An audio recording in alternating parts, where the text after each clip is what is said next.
California Democrat Senator Alex Padilla and Representative Zoe Lofgren have written a letter to the Biden administration arguing that new restrictions on chip exports to China could send long-standing U.S. companies into what they call a death spiral.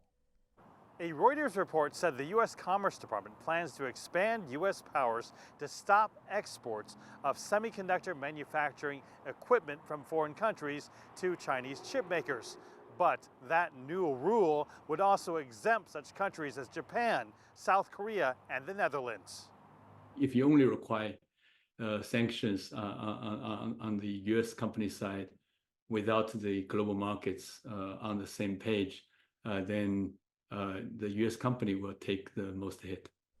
In the letter, the U.S. congressional Democrats asked the administration to pause additional unilateral export controls until they've adequately justified that such controls will not damage U.S. competitiveness in advanced semiconductors and semiconductor manufacturing equipment. It cuts both ways. It tries to maintain the leadership of U.S.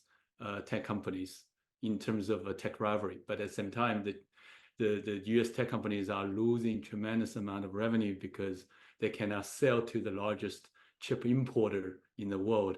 As such, the U.S. companies do not have the same kind of revenue as before. Frustrated is probably a pretty good way to describe it. Robert Kachatrian, the founder of LA-based global logistics company Freight Right, has talked with plenty of customers impacted by the restrictions. A lot of our customers are in California, including companies from semiconductor industry.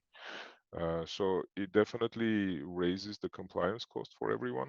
Kachatrian points out that the California legislators are not asking for a rollback of restrictions, but rather consistent policy with their allies. The letter mentions how Dutch semiconductor equipment maker ASML has increased its revenue in China by 161% from 2022 to 2023.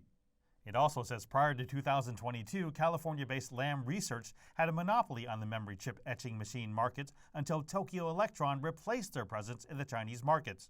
They're being very careful to not sound maybe too soft on China, but in reality, what seems to be happening is these California companies essentially losing anywhere from 18 to 40% market share or revenues. As a California business, you're being forced to give up market share by your own government.